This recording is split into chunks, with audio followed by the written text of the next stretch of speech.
Commentaire de Charles Andrew Coates, sur le livre de la Genèse. Chapitre 3. Je pense que tous les croyants se rendent compte que ce chapitre est un des plus importants de l'Écriture. Il montre comment le mal est entré dans ce monde, la source d'où il est venu, ainsi que ses effets et ses conséquences. C'est aussi un chapitre béni, en ce qu'il dévoile les ressources de Dieu en miséricorde et en grâce, et que finalement, tous les desseins du serpent seront annulés. Sa tête sera brisée. D'une certaine manière, la tête de Satan est déjà brisée, puisqu'elle l'était à la croix. Mais Romains chapitre 16, verset 20 nous dit, « Le Dieu de paix brisera bientôt Satan sous vos pieds. » Les saints seront amenés à avoir part au triomphe parfait de Christ, et tout ce que Satan a introduit devra disparaître.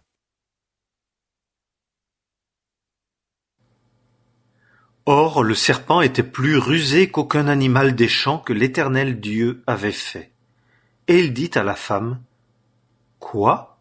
Dieu a dit, vous ne mangerez pas de tout arbre du jardin ?»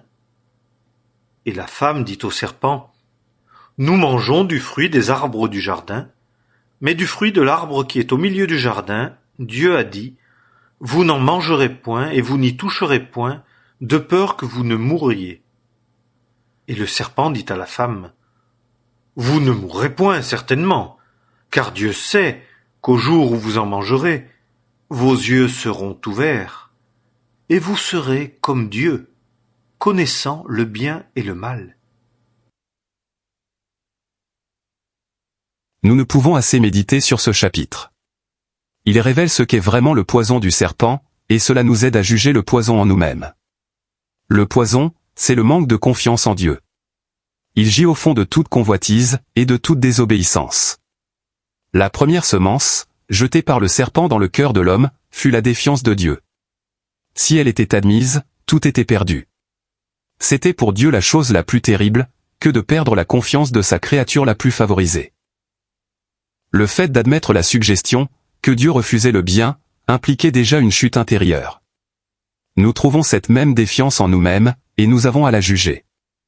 Nous pouvons le faire maintenant, à la lumière du fait que Dieu s'est manifesté et a révélé son amour, afin que nous ayons une confiance absolue, dans l'amour sans réserve. L'amour de Dieu est sans réserve. Il a donné le meilleur du ciel, pour ce qu'il y a de pire sur la terre.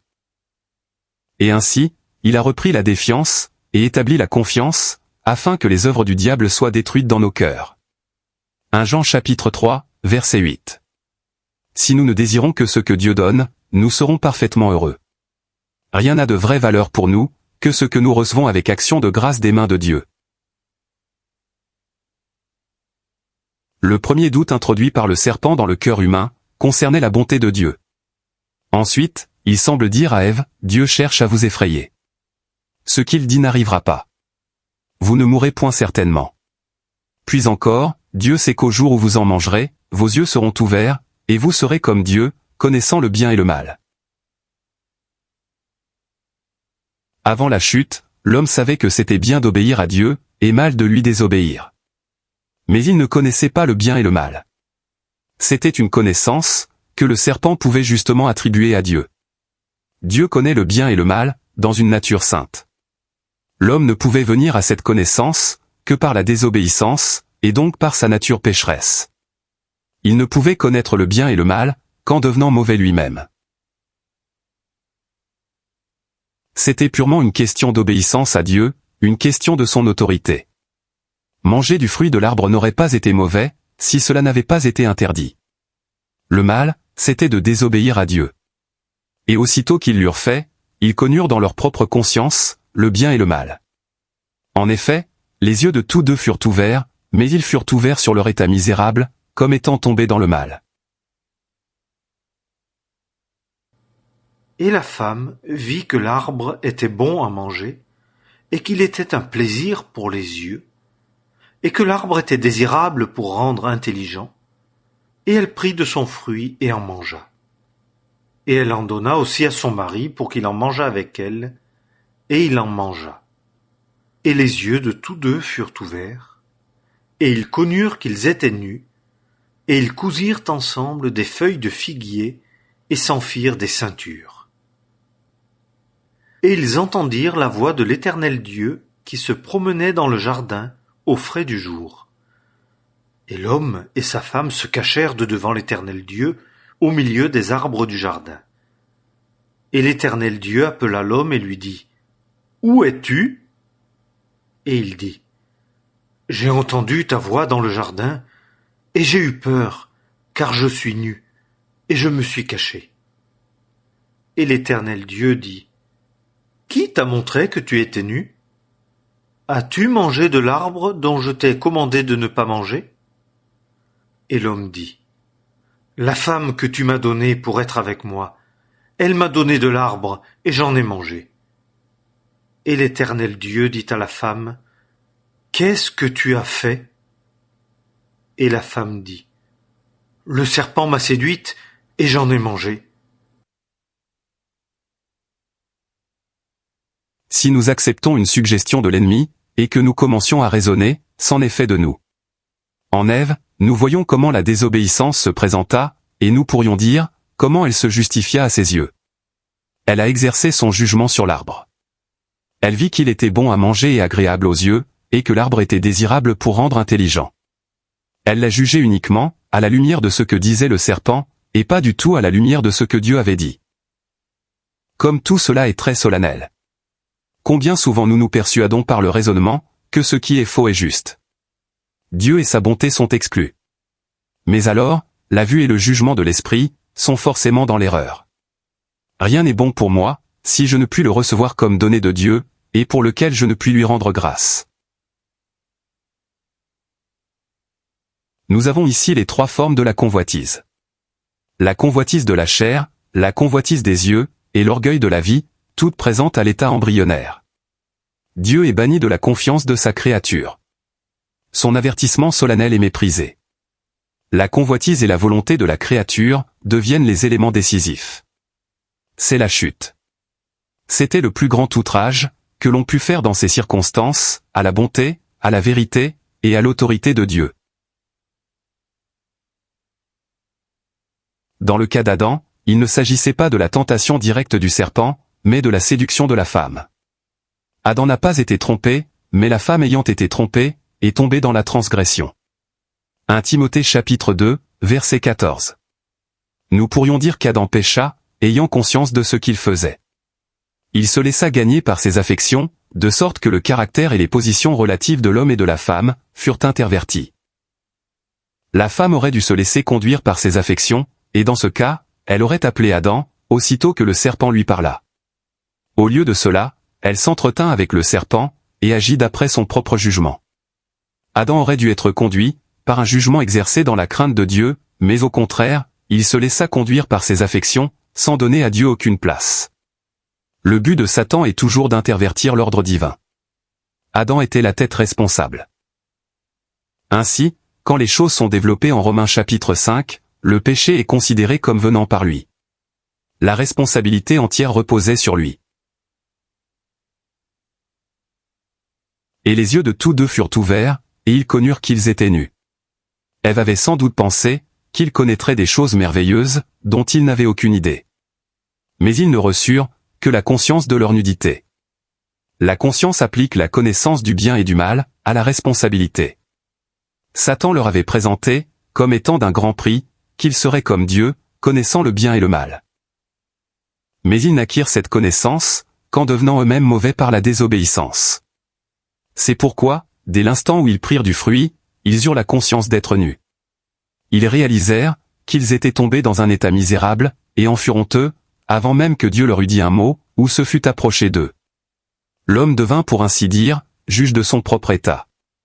Chose très solennelle. Avant même que Dieu n'intervienne, ils se jugèrent eux-mêmes. Ils surent qu'ils étaient nus.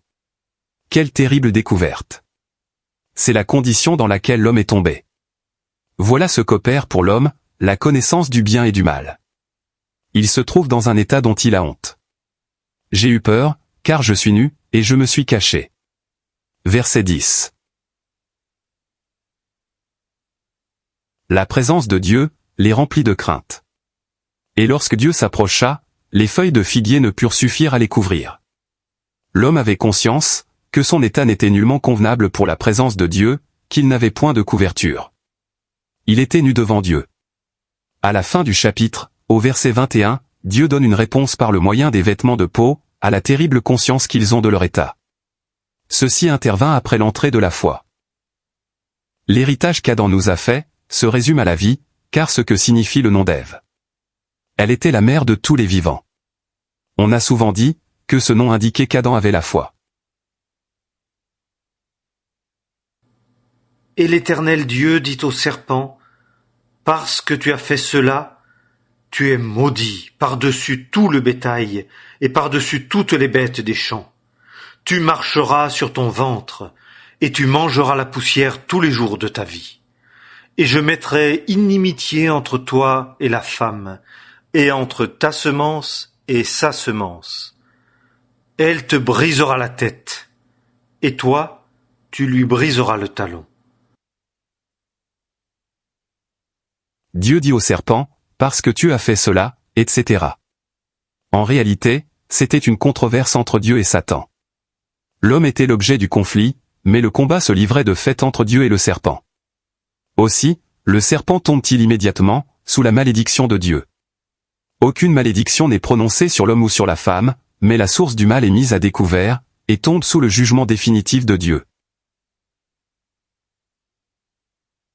Il est précieux de voir, que l'intention de Dieu était d'avoir sur la terre, une semence d'un caractère tel, qu'elle serait haïe par le serpent, et par sa semence. Le premier mot de la grâce est, « Je mettrai inimitié entre toi et la femme, et entre ta semence et sa semence. » Ceci me conduit à penser, que la femme représente l'humanité, comme objet de la miséricorde et de la grâce divine. Il va sans dire, que Christ est d'une manière prééminente, la semence de la femme. Mais dans un sens subordonné, tous les élus de Dieu, sont de la semence de la femme. C'est la première fois que deux semences, deux générations, sont mentionnées dans l'Écriture. Ce sont deux races, et elles descendent le cours des temps, jusqu'au jour actuel. Il y a dans ce monde, ceux qui sont de la semence du serpent, quoi qu'on ne puisse les désigner.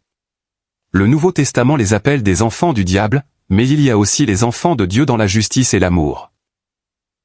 Et il y a inimitié entre les deux semences, mais l'inimitié est du côté du serpent et de sa semence.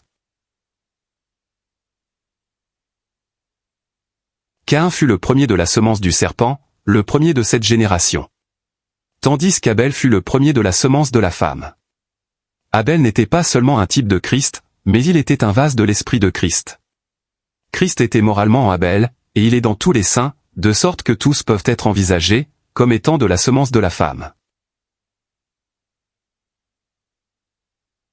La femme s'est trompée sur le nom de Caïn, car elle pensa que Caïn était Christ. Caïn signifie acquisition.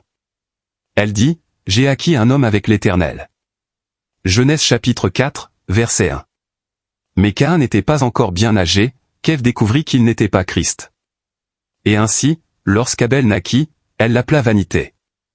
Elle avait appris, qu'il y avait de la vanité à penser, que la semence promise viendrait de la lignée naturelle.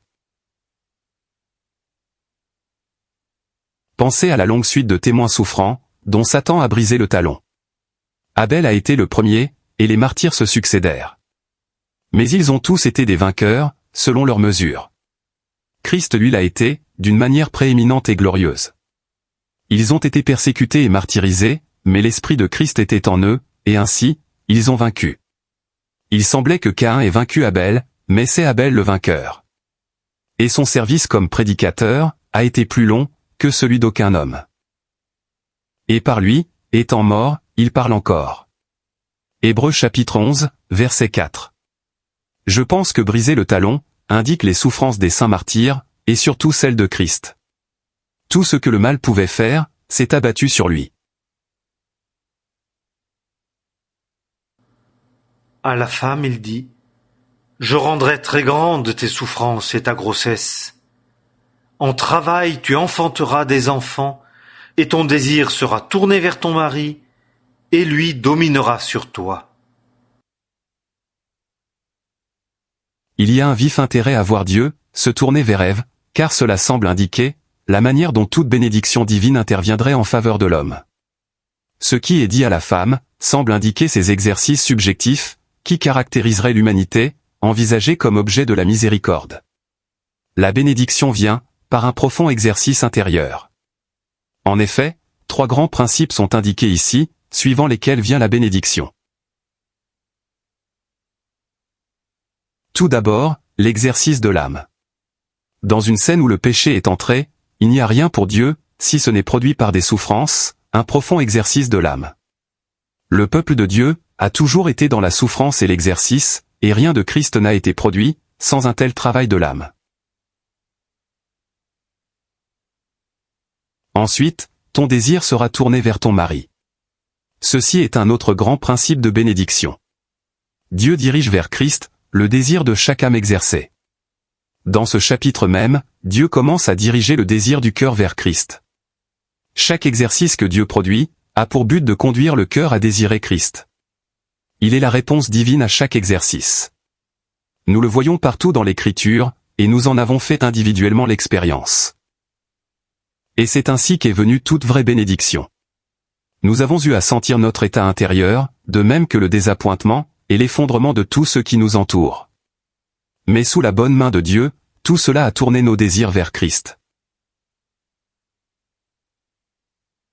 Rien ne peut être plus intéressant que de considérer la manière dont Dieu travaille pour que Christ soit l'objet du désir. Dans le livre du prophète Agée, au chapitre 2, verset 7, il est écrit qu'il sera encore l'objet du désir de toutes les nations. Avant sa venue, Dieu travaillera, de telle sorte que toutes les nations se tourneront vers lui avec désir, et alors les bénédictions milléniales viendront. En attendant, Dieu agit, en sorte qu'il soit l'objet du désir de nos cœurs, en vue du moment où l'esprit et l'épouse diront viens. Il est possible que l'on soit très personnel, même en ce qui concerne la bénédiction spirituelle. C'est peut-être la raison pour laquelle nous n'avançons pas plus rapidement. C'est un grand point, quand le désir se tourne vers Christ. On se trouve alors introduit dans le vrai courant de l'œuvre de Dieu dans l'âme. Il est très intéressant de voir dans les évangiles comment Christ devint l'objet du désir. Pensez à Zacharie, à Élisabeth, à Marie, aux bergers et aux mages de l'Orient, tous dès le commencement. Il devint pour eux tous l'objet du désir, et ultérieurement, pour beaucoup d'autres. En effet, nous pouvons voir pleinement illustrés dans les évangiles les 3 principes qui sont mis en évidence ici, l'exercice de l'âme, le désir envers Christ, et sa seigneurie. Chaque âme venue à Jésus pouvait raconter sa propre histoire de miséricorde. Chacun avait passé par un exercice d'âme, avait eu son désir tourné vers Christ, et s'était soumis à sa seigneurie. Dieu s'est servi des misères des hommes, pour les exercer, afin que Christ devienne l'objet du désir. Et Christ étant devenu l'objet de leur désir, eux ont été les bienvenus auprès de lui. Il en est de même de nous. Nous ne pourrons être dans le vrai courant de l'œuvre de Dieu, que lorsque nous nous tournerons avec désir vers Christ. Il y a alors un gain positif, et des progrès réels, et il en résulte que sa seigneurie est établie dans nos affections, car c'est la seigneurie de celui qui est l'objet du désir. En venant sous sa seigneurie, nous échappons à l'iniquité, et entrons dans la région de la volonté bénie de Dieu. Et si sa seigneurie est établie dans nos affections, si l'objet du désir domine, nous approchons alors de la vérité de la primauté, développée dans l'épître de Paul aux Colossiens. Le travail de l'esprit et l'étude, qui sont purement mentaux, sont sans fruit. S'il doit y avoir quelque chose pour Dieu, il faut que ce soit produit par un exercice d'âme. Chaque vrai exercice dirige le désir du cœur envers Christ, et il en résulte que nous nous plaçons sous sa seigneurie et sa primauté. Ceci est le côté de l'œuvre subjective dans l'âme. Les disciples passèrent par le plus profond travail d'âme, quand ils perdirent leur Messie. Jean chapitre 16, verset 20 en parle, mais le Seigneur dit au verset 22, « Je vous reverrai, et votre cœur se réjouira. » Ainsi, au jour de la résurrection, il captiva tous les désirs pour lui-même, ceux de Marie, de Pierre, des 2 qui s'en allaient à Emmaüs, et d'autres. Dès lors, il était facile de leur envoyer le message par Marie. « Va vers mes frères, et dis-leur, je monte vers mon Père et votre Père, et vers mon Dieu et votre Dieu. » Jean chapitre 20, verset 17. Cela eut pour effet de les rassembler, et lorsqu'ils furent réunis, il vint au milieu d'eux, et prit sa place comme chef. Tout est là. Et à Adam il dit, Parce que tu as écouté la voix de ta femme, et que tu as mangé de l'arbre au sujet duquel je t'ai commandé, disant, tu n'en mangeras pas, maudit est le sol à cause de toi. Tu en mangeras en travaillant péniblement tous les jours de ta vie. Et il te fera germer des épines et des ronces, et tu mangeras l'herbe des champs. À la sueur de ton visage tu mangeras du pain, jusqu'à ce que tu retournes au sol, car c'est de lui que tu as été pris.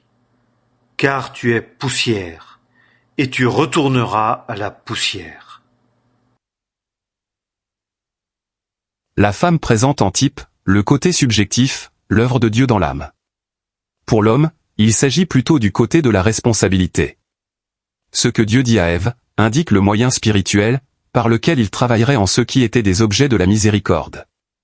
C'est le côté de son œuvre intérieure, dans les esprits de ses élus. Mais dans ce qu'il dit à Adam, nous avons le cours de son gouvernement, et de sa discipline extérieure dans le monde. En s'adressant à Adam, Dieu parle de malédiction, de travail et de mort, qui sont les conséquences du péché, dans son gouvernement saint et juste. Ces effets n'ont jamais été écartés, quoique du temps de Noé, les conditions aient été quelque peu allégées. D'une manière générale, ce que nous avons ici, est toujours vrai. La terre fait germer des épines et des ronces, et finalement, après une vie de travail, l'homme retourne à la poussière. Ce sont les conséquences extérieures gouvernementales, de l'introduction du péché. Nous devons tous faire face à cette discipline. Les deux côtés marchent ensemble, les exercices intérieurs spirituels dans les élus de Dieu, et le gouvernement extérieur, sous lequel tous ont à passer. Satan cherche à persuader les hommes, qu'ils vivent dans un monde heureux. Mais tous les plaisirs du monde, ne sont que de l'écume, à la surface d'une profonde déception. Rendez-vous à n'importe quel divertissement, et vous ne trouverez pas un seul cœur vraiment heureux. Les épines et les ronces sont partout, et chacun s'en retourne à la poussière. L'homme a mis sur Christ des épines, qui sont les signes de la malédiction de la terre. C'était une figure frappante du Seigneur, devenue malédiction. La malédiction est venue sur lui, et parce qu'il l'a portée, toute trace de malédiction sera bientôt effacée. En attendant, Dieu change en bénédiction pour l'homme, les conséquences gouvernementales du péché. Les circonstances extérieures ici, sous le gouvernement de Dieu, travaillent en miséricorde, pour le bien de l'homme. Quelle miséricorde par exemple, que les hommes doivent travailler. C'est un frein salutaire, à la propre volonté de l'homme. Dieu change en bénédiction pour ses saints, tout ce qui est une épreuve pour leurs esprits, les choses qui peuvent correspondre aux épines et aux ronces. Je crois que ce que Dieu dit à Ève, représente en figure les exercices intérieurs, et ce qui fut dit à Adam, le gouvernement extérieur et la discipline. Nous avons tous à supporter, les conséquences de l'entrée du péché, et nous avons tous à accepter, la discipline des voies gouvernementales de Dieu. Cela va avec l'œuvre de Dieu, et l'un vient en aide à l'autre. Et l'homme appela sa femme du nom d'Ève, parce qu'elle était la mère de tous les vivants. Il est beau de voir, comment Adam s'éleva, au-dessus de tout ce qui lui fut déclaré. Il s'éleva au niveau, de ce que Dieu dit au serpent et à la femme. Ainsi, il appela immédiatement sa femme du nom d'Ève, qui signifie vie, parce qu'elle était la mère de tous les vivants. Je pense qu'Adam entrevit par la foi, qu'une génération vivante, une génération pour Dieu, sortirait d'Ève. Je ne crois pas qu'il l'appela Ève seulement, parce qu'elle serait la mère de tant d'êtres humains. Mais elle serait la mère de tous les vivants. Nous qui vivons à Dieu, nous pouvons dire, qu'Ève est notre mère, c'est-à-dire que nous sommes engendrés de la miséricorde souveraine. Je pense qu'Ève représente l'humanité, comme objet de la miséricorde divine. Au chapitre 4, nous avons la lignée de Seth. Dieu s'assure une génération, un peuple qui invoque le nom de l'Éternel. Ce sont les vivants. Adam n'est pas mentionné en Hébreux chapitre 11. Et s'il n'avait pas appelé sa femme du nom d'Ève, nous n'aurions pas su qu'il avait la foi. Cela nous est dit en témoignage de sa foi. Il reconnut Ève, selon la place qu'elle avait, comme objet de la miséricorde. Selon lui, elle était la mère de tous les vivants. Il regarda au-dessus de la sentence prononcée contre lui-même, quoique sans doute, il l'accepta, et il saisit la pensée divine, que la vie interviendrait, et que ce serait selon ce que Dieu avait dit à la femme et au serpent.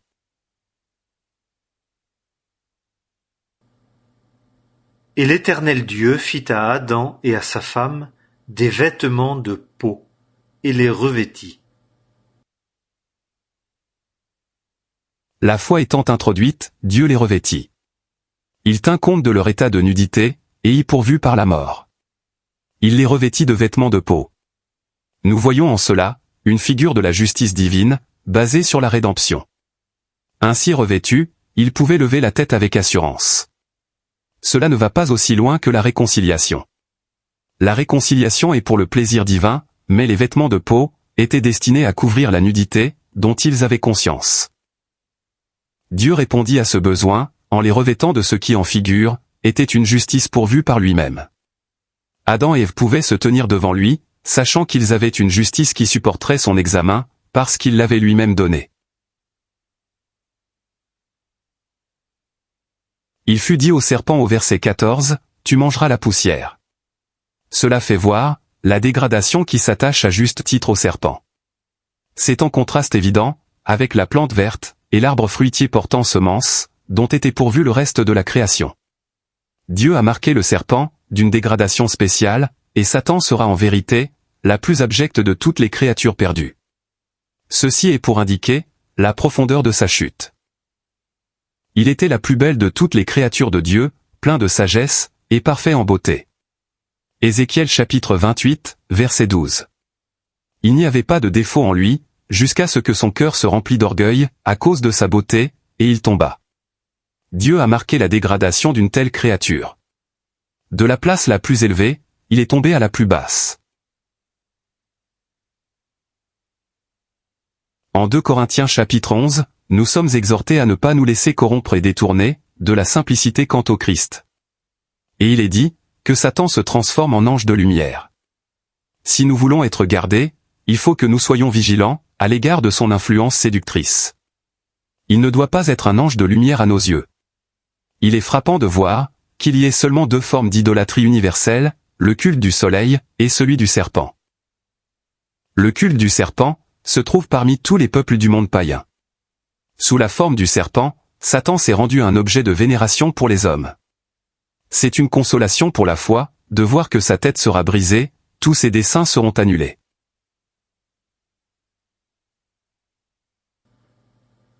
Et l'Éternel Dieu dit, « Voici, l'homme est devenu comme l'un de nous, pour connaître le bien et le mal. Et maintenant, afin qu'il n'avance pas sa main et ne prenne aussi de l'arbre de vie, et n'en mange, et ne vive à toujours. » Et l'Éternel Dieu le mit hors du jardin d'Éden, pour labourer le sol d'où il avait été pris. Il chassa l'homme, et plaça à l'orient du jardin d'Éden les chérubins et la lame de l'épée qui tournait çà et là, pour garder le chemin de l'arbre de vie.